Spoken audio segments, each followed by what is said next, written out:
Hi there, Zamir for NerdTube. These are my thoughts and spoilers of Young Rock Season 3. So, like the previous seasons, Rock is basically talking about certain things that have happened in his life, and that's how we get the flashbacks. But there is an overall current day narrative, and it's usually him and Randall Park doing things together, and Randall Park is just basically there to be the butt of jokes. Now, last season, Dwayne Johnson was running for president. This season, he's trying to save the world, America especially, from a lack of coffee. Yes, you heard that right, a lack of coffee. In 2023, there is a coffee shortage. There's no coffee around, but there's one country that does have plenty of it called Belgium, I believe. It's some made up country. And the current president of the United States, the person who beat Dwayne to become president last season, is going for a scandal right now of having coffee parties, and the way they make him look like he's drinking the coffee is like he's doing lines of coke, but he's still going through a scandal nevertheless because nobody else is able to get coffee in America, and there's the president of the United States lapping it up drinking coffee. So the president has asked Dwayne to go to Belgium to negotiate a trade deal because this country has plenty of coffee, more than it ever needs, but to negotiate a trade deal to bring coffee back to America and be seen as a hero. And because Dwayne is like a patriotic dude, he decides to take up that offer, and he also has Randall Park by his side to still be the butt of the jokes. And obviously, during this particular escapade from traveling there, meeting the president of Belgium, and all of that, we get stories of his life.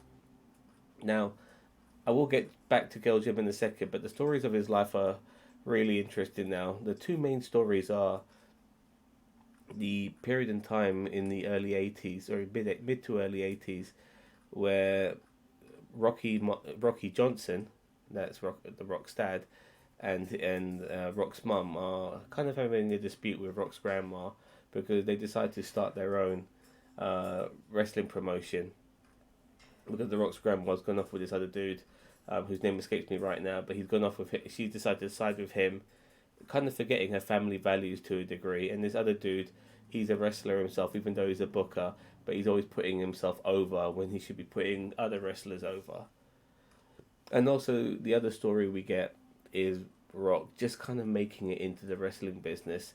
At first, he doesn't know where he is as a wrestler because the Rocky Maivia gimmick is not going over too well. He's getting Rocky die chants and stuff like that. He gets injured, and so he's off. He's on the shelf for a little while, and he's worried that he might lose his career as a wrestler because he's not getting over.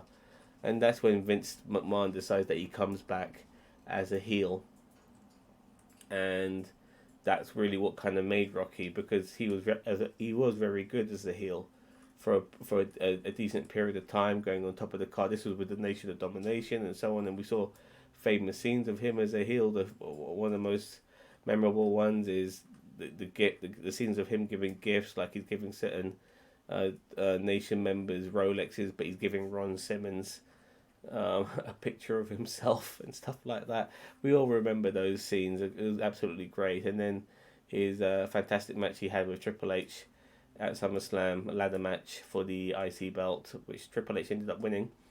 But because of the fantastic performance from Rock and the way he's been just killing it on the microphone and coming up with all these catchphrases and so on, he's been so appreciated as a heel, so loved as a heel that when he did lose that match and he's just lying there on the mat, uh, catching his breath after the loss, the fans start chanting Rocky, Rocky, Rocky, which turned him into a babyface, which took him to another level as a wrestler, and he's never looked back. And then the doors of acting opened for him as well. The first thing he ever did was a scene as a wrestler in the television show called The Net.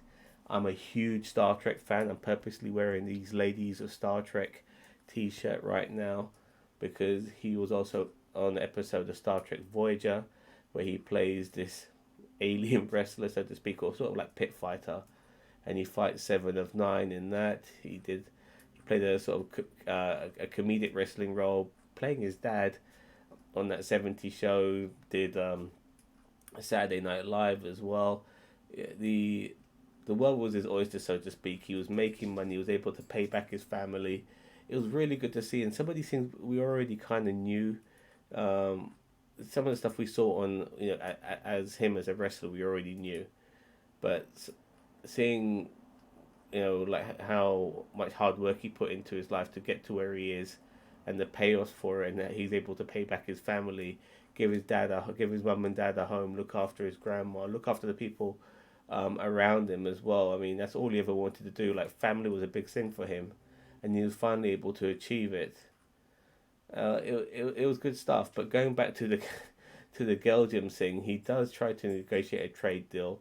The president of Belgium, who sounds as American as an American does, um, doesn't want to do this trade deal, and then Rock is sent packing with his tail between his legs. But he goes back and comes up with a way of doing this trade deal, and the president of Belgium accepts. She's a big Rocky fan, by the way. Her whole palace or home is full of Rock memorabilia and the excellent WrestleFest game. Um, and then Rock goes back to America as a hero.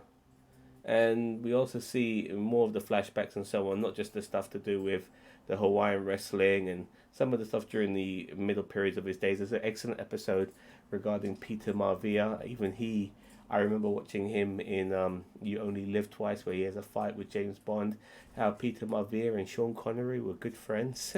It's amazing. Pat Patterson as well, being one of the first openly gay wrestlers. And back in the 60s, it was way more frowned upon to be gay than it is now. And even now, there's still loads of fucking homophobes out there who hate gay people. But Pat Patterson, he's openly gay, and yeah, he kind of paved the way for certain things like the Royal Rumble as well. It was kind of his idea. So there's so many fascinating things that came from all of this. Rocky Johnson himself, Dwayne's dad, the sort of like hustler, sort of compulsive liar, that he is as well. He's always working the gimmick. It's like there's so many excellent like moments and scenes and bits of comedy and stuff. I know Rock's life wasn't exactly like this. I genuinely know that. I mean, his whole life is not a sitcom, but still the funny moments were great. Meeting wrestlers as well. We see Hulk Hogan in this. We see all the other familiar ones like Andre the Giant, Iron Sheik, Macho Man, Randy Savage. At one point, there's one guy I thought to myself, who's he playing? And then we pan back and we see him in a kilt, and I realize, oh, he's Roddy Piper. Jake the Snake Roberts is in this as well. But a big shout out to Becky Lynch. Obviously not playing herself because she'll be just a baby or not even born during the early periods of this. She is playing Cyndi Lauper, and the way she's talking, and he goes, all right, girls, and all that sort of shit. Yeah, how you doing? I can't really do that sort of New Yorky sort of style accent, but she comes across as quite Harley Quinnish in the way she's talking. A really good performance by her. She's only in a couple of episodes playing Cyndi Lauper, but it's really cool to see Becky Lynch in this role. I loved it. Really, really cool. Those are sort of things that make this show so special and puts a smile on your face. But just overall seeing the bonds between the families and how they get through some of their hard times and some of the bad things that happen, some of the good things that happen, and the gelling of the timelines as well, because in the early 80s things were looking good for them. In the mid 80s it was a struggle, and in the early 90s it was basically Rock finding himself. But you could see like the good times becoming the bad times from the early 80s to the mid 80s. Those time periods were gelling as well, and then there were some times from the bad times becoming okay times, like better times, not necessarily good times, but not as bad as the bad times from the 80s to the 90s, with Dwayne now, being a young man, being able to put food on the table and helping out his family, and just finding different avenues, whether it be in season 2, like trying to be an American football player, and to becoming a wrestler, and him just succeeding at it, and just striking while the iron's hot and taking every advantage. lots of Vince McMahon as well in this series too, loads of Vince McMahon, and he's definitely a caricature of himself as well. It was just a very very good series. Possibly there could be one more season after this. It'll be probably more to do with Dwayne's acting career post wrestling. I mean, obviously he would still be coming back to do a bit of wrestling here or there, but when we did have the finale, on episode 13, he was just given the script to do The Mummy Returns, where he'll be playing the Scorpion King. We all remember that, don't we? And after that movie, I mean, it was Hollywood all the way. He became Hollywood Rock. And it would be good to see some of the moments of him becoming Hollywood Rock, obviously getting that huge fucking Samoan tattoo on the side of his chest and arm as well. Uh, all of those things. Coming back to wrestling sporadically. He had that feud with Hulk Hogan, and he does talk to Hulk Hogan a lot in some of the episodes. But that feud with Hulk Hogan when they had Rock versus Hogan 2, and he was back as Hollywood Rock, whilst Hollywood Hogan now became the immortal Hulk Hogan again.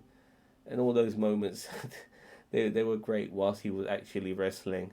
But it'll be interesting to see like what his acting career like was full on, with pretty much wrestling behind him, and they could possibly do that in season 4. And obviously, there's the divorce he had from Danny Garcia, who we do see a lot of in this season. Danny Garcia was his first wife. They are still together in the capacity of that they have a child together, and she's his agent, so they still have that bond. But they did split up in 2007, and I was expecting possibly to see that in season 3, but we didn't. So that's also there for season 4 if they can show that. Probably the death of his grandma, and if they go as far as they want to in the timeline, maybe the death of Rocky Johnson as well. If they want to go there, there's a lot they can still do for season 4, as well as going to do flashbacks of when Rock was a child as well as a teenager. If there's certain things, certain sort of stories that need to be to be told to give you the lesson of the day, the lesson that Rock learnt during that particular period, which we've got now and again during this season. It was great. I mean, the a show like this, I think it works well for somebody like me because I used to be a big wrestling fan. I know a lot of these wrestlers, and when we get into like the wrestling locker room and we're dealing with the WWF, WWE, it's really good fun. It's like, wow, I never knew it was like this. I never knew it was like that. I didn't know his relationship or his bonds with this person was like this or that and so on. As well as also obviously some of the wrestling stuff that goes back with his dad in the 80s as well is pretty cool. So like the wrestling stuff is great. The other stuff like the hardship stuff and work, having to to grind for a dime, maybe even shoplift now and again, and a lot of hustle from Rock's part because he did look older than what he was when he was a kid. Is also pretty cool too. Anyway, let me know what you think of this show. I give season 3 a 8 out of 10. I thoroughly enjoyed it. Actually, I'm going to give it a 9 out of 10.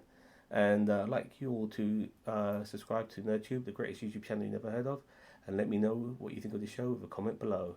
And don't forget to like, share, and subscribe to NerdTube, the greatest YouTube channel you never heard of. Take care. Bye bye.